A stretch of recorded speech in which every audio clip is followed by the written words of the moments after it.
This module is a continuation of the module entitled Creating a Code Table. The first thing I did after completing the previous module was to add colors to the layers.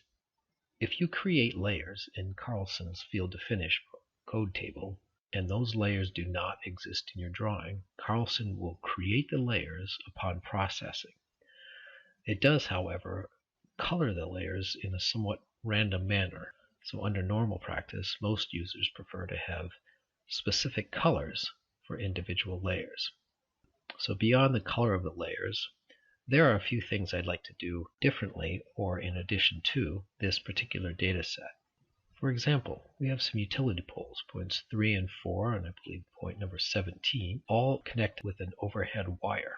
I would like to connect those lines with a line type that indicates an overhead power line. Also, the pavement lines are three-dimensional polylines, which work great for brake lines. Carlson can use those as brake lines automatically and do not have to be identified as a brake line in particular. They are, however, a little bit more difficult to draft with. Typical offset commands, trim, extend, and fillet commands don't work on 3D polylines. So I would like to create two-dimensional polylines for drafting purposes as well as the 3D polyline for brake line purposes.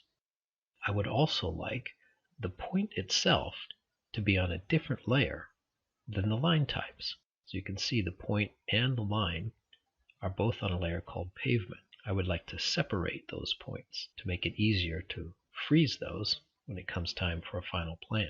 Also, the edge of pavement and the driveway should be connected and not have this overlap that you see. This part of the pavement should be a smooth curve, not straight lines, so I need to add a code to create a curve in that polyline. This shed, as well as the house, are unfinished. The iron pipe at the corner did not process correctly, so that needs to be recoded. I would like to change some other things, like the way the manholes are displayed. So let's first go back into the code table and address some additional line types. So we go back into Survey and hit Field to Finish, and we are once again going to edit our codes. We'll start with the utility pole. This utility pole is set for a point only, so we're going to change that to a 2D polyline. Go to the Line Type tab and click on Line Type. In here is a library of line types that are supplied with the software. By hitting the Next button, we can scroll through the line types that we want. Here we have one called OHP for an overhead power line. I'm going to select that one. Then there are parameters to control the appearance of that line type. The line type spacing scaler dictates how often the OHP text on that line type will appear. I'm going to change it from the default of 0.3 to 3.0 to prevent it from having too many pieces of text in there. The line type scaler is a little large for me, so I'm going to change that to 0.07. I've also decided that the attribute size for all the codes are a little larger than I would like. So I'm going to change them all at the same time. So I'm going to select the first one in line, hold my Shift key, select the last one, and click Edit, which brings up the Global Editing dialog box. I can then set the attribute size for all points at the same time by clicking here and confirming that it is set to 0.08. I would then like to change the points for my edge of paved driveway and edge of pavement to have the points be on a different layer than the line types. To do that, I enable the distinct point layer option, and by default it adds _PNTS to the layer name. I, however, already have a layer name called Field Points that I would like to select instead, so I hit the Set button, scroll, and find the layer Field Points. So now the points will be drawn on a layer called Field Points, while the line work is drawn on a layer called Pavement. There's more I'd like to do. Instead of just drawing a 3D polyline, I'm going to take the selection of 3D and 2D. When I do that, I have an option to place the 3D polyline on a separate layer. I'm going to call that layer Brake Lines and hit OK. I'm going to repeat that process for the edge of pavement. The distinct point layer will be field points. Change that to 3D and 2D, and in the dual 3D polyline layer, I type brake lines again. Then I'm going to change the display of the manhole by editing my MH code. The main layer is utilities, and the symbol is fine. But I would like to change the way that it is labeled, and that is to be able to put the rim elevation on a separate layer from all other elevation layers. So I'll be able to freeze all elevations, but be able to show the rim elevation separately on a plan. To do that, I change the separate attribute layers option from none to points. I then hit the set button, and I have an option to place each attribute on a separate layer. The number, the elevation, description, and the symbol itself can all belong on separate layers. You'll notice that you also have an option to place the point block itself on its own layer. Now I'm going to leave the point number on the default layer, which is point number. So that will be the same as all the rest of the points. The elevation layer, however, I'm going to leave on utilities elevation. However, I'm going to add a hyphen for clarity and call it utilities dash elevation. And the same with the description. What this will do is when the point comes in, the point number will be on the same layer as all the rest of the point numbers. Elevation description will now be on separate layers that are unique to all the rest of the points in the drawing. Furthermore, I'd like to add a prefix to that elevation, rim equals, and hit OK. Let's save that and reprocess the data and take a look at what we get. Now take a look at the results of what we have. There's our line type, OHP for power line. And we now have two layers. A new layer called brake lines. And if we are to freeze that using our quick freeze by pick command, you'll see underneath that is the pavement layer. What that allows us to do is to be able to freeze the brake lines after creating a surface model, and then to be able to perform simple CAD functions like offset, trim, extend, fillet radius, and other commands with ease, unlike when you're using a 3D polyline. If we look at our manhole, we now have it labeled rim equals. Now using Layer Manager, if I freeze the field point layer as well as all point numbers, we would still have our manhole and rim. Now this same option can be applied to all other points and symbols. For example, the building lines. So I'm going to go back into Field to Finish, edit the codes, and make a similar edit to the building and shed locations. And that is to find the code building, distinct point layer, and we'll set that on field points. Now I'm going to leave that as a 2D polyline because the building locations themselves are not going to be brake lines. So that part I can leave alone. We'll make that same edit again to the shed, distinct point layer, and field points. Save, exit, and OK. And you'll notice, since those points are frozen, the building, shed, and pavement lines are displayed without the associated points. To address the coding issues I mentioned at the beginning of the segment, we must explore multiple codes in general, as well as the special codes which are part of the Field to Finish program. To do that, let's go back into Field to Finish and again take a look at the codes. When we enter the code list, we can click on Code Table Settings, which brings up a separate dialog box.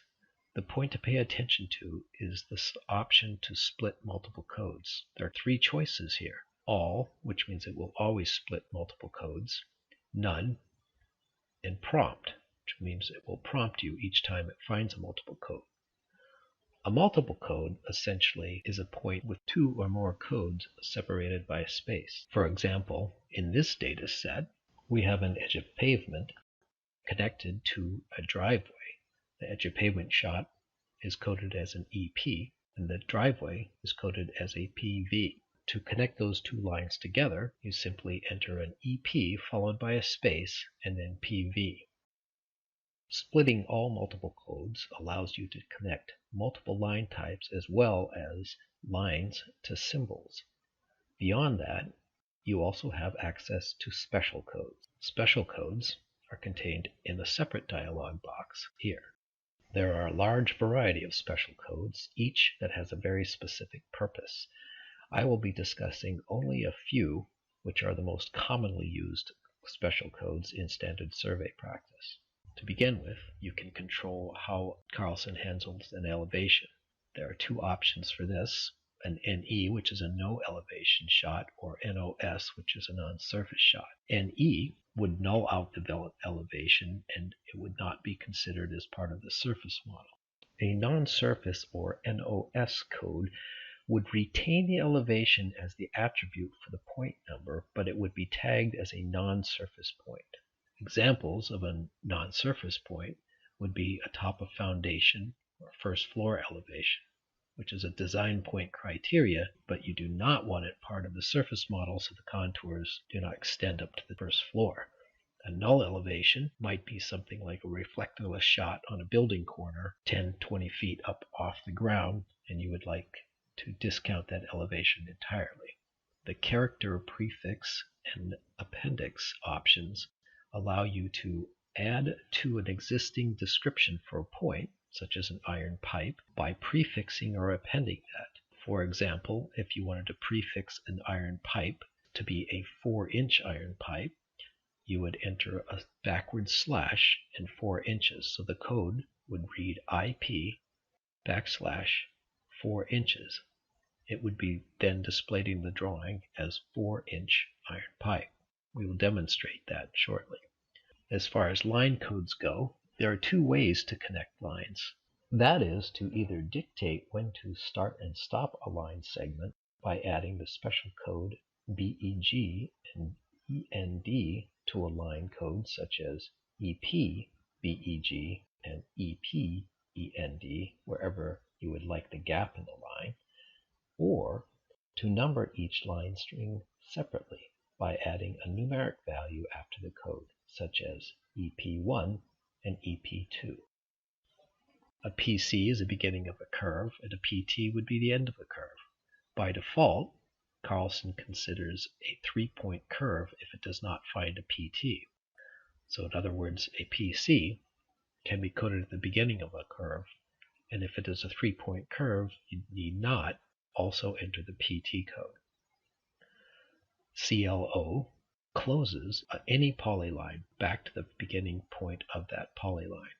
The rectangle code is very useful for connecting sheds, building pads, concrete pads, etc. You may utilize that code in two different manners, by either locating 2 points that represent one dimension of the rectangle and then entering the second dimension as a distance, or locating 3 corners of the rectangle, and the code itself will complete the rectangle. Offset horizontal and vertical are very useful for curb lines. There is also an offset both code. The jog code can be used to calculate corners of figures without locating them. For example, the outside corners of a building could be located and the inside corners be calculated by using the jog code followed by a distance. Field to finish will calculate and draw the missing corner at a 90-degree angle to the 2 previous shots. Let's now demonstrate some of these codes. To demonstrate this, I'm going to use a program called Field to Finish Inspector, which exists in the ribbon under Survey, or under Survey, Field to Finish Inspector. When I execute this command, a dialog box appears at the bottom of the screen. To the far left shows all the codes in this data set. Not all the codes in the FLD file, just the ones in this data set. When you highlight a code, you will see the point number for that instance. When there are multiple points for a code, all instances with their respective range of point numbers will be displayed. Edge of pavement, you can see two ranges of point numbers. You can also highlight the range of point numbers and hit isolate. It isolates just the points and associated line work for that code, making edits that much easier. For example, point 46 should be the beginning of a curve. So we will add a PC special code to that. Likewise, point number 50 should be the end of the curve, so we will add a PT to that. We highlight point number 46. Under the description, we add a space PC and hit apply. When I do that, notice how there is an option to update the raw file.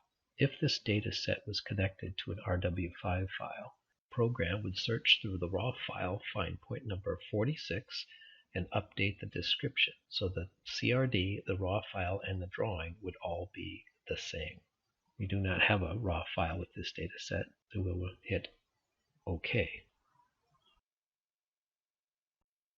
You can see that a 3-point curve is drawn through points 46, 47, and 49. As I said previously, it's assuming a 3-point curve. We, however, want the curve to extend all the way to point number 50.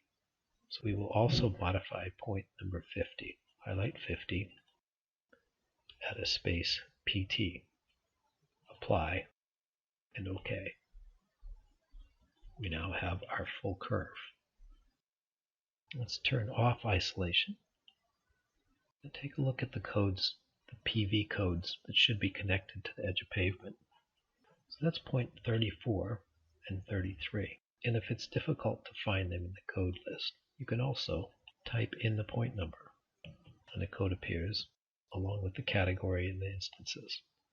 So point 33 should also be an edge of pavement. So an interesting fact about this particular data set is the edge of pavement is being located sequentially from 45 to 46 and in this direction, whereas the PV or the private driveway shots are located sequentially in the opposite direction. So 45 cannot connect to 33. 45 should be connecting to 34. So let's look at a creative way to solve that issue. What I'm going to do is I'm going to indicate that 45 to 34 is an edge of pavement 1, and 33 to 46 will just be edge of pavement. So I'll begin by changing point number 45, and I'm going to call that an EP1. So it now has not drawn a line from 45 to 46. I'm now going to alter the code for 34, call it PV space EP1. I now have the line connected from 45 to 34. I will now alter point 33 to PV space EP. I now have the line work drawn the way I want it to, connecting these points together. Let's also add a curb line to this. We've got a 1 foot wide triangular shaped curb with a 1/2 foot reveal. We're going to start with point number 33, which in this case is the beginning of the edge of pavement line, and add to the EP part of the code, not the PV, but the EP. It is an OH -1 because it is offsetting to the left side of the curb in this direction, and then space OV 0.5 for a vertical offset of 1/2 foot. I apply, and both curb lines are drawn. To complete that in the other direction between 34 and 35, I will highlight point number 34 and at the EP1, OH1, because in this case it's offsetting it to the right. Note the direction of the points, the sequential direction of the points, 34 to 45, OH1, OV, still positive, 0.5, apply, and hit OK. I can take a quick look at those lines using our 3D viewer under View, 3D View, Drawing Viewer, Window in our data.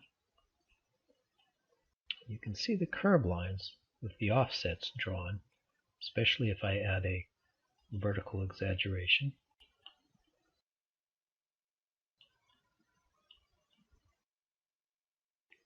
While we're looking at the pavement line, you'll notice that number 44 should be connected to point 27. We can accomplish that by using the close special code, point number 44, PV, space CLO for close. Similar to the curve information that was missing along the edge of pavement, the driveway points should be curved 28 to 30, which is in this case a 3-point curve. So I can go to point 28 and put in a PC. Now I have a curve for that. The same is true on the other side, points 37 through 39. Go to point 37, PV, space PC, and apply. Remember, this command is drawing both a 2D and a 3D polyline. We are not only correcting the cosmetic line work for the final plan, but the break lines themselves. To demonstrate the rectangle code, we can finish drawing this shed. The shed was located through points 5, 6, and 7 in order. So if we add the rectangle code at the end of point number 7, shed space RECT, and apply, the command completes drawing the rectangle. The building has just 2 corners located on it. However, this house has several jogs to it. Since the building line was drawn from points 18 to 19, I will add the jog command to point number 19. So I highlight my building code, number 19, and the code building, I add space, JOG, and the distance. In this case, it's 10 feet to the right. Now I'm going to stop there and demonstrate the results by hitting apply. OK. You can see that a 10-foot jog was drawn 90 degrees to points 18 and 19. However, we can continue this process by adding more jogs simply by adding a space followed by the next distance. So in this case, it goes from that first 10-foot jog to another jog 10 feet to the left. So that has entered -10.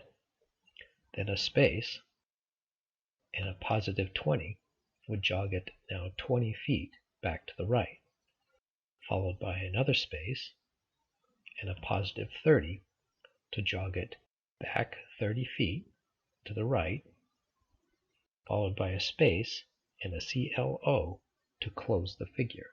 So you can see multiple jogs can be applied to a single code to continue drawing lines.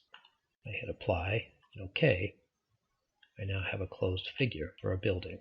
It's important to note that had other corners been located on this building, such as a back corner or another back corner, the preceding jog command would automatically connect to the next building code. Let's now correct the iron pipe. This iron pipe was located with an IP and then a parentheses, 4-inch diameter. Because there was no space after the IP, there was a space after the 4-inch.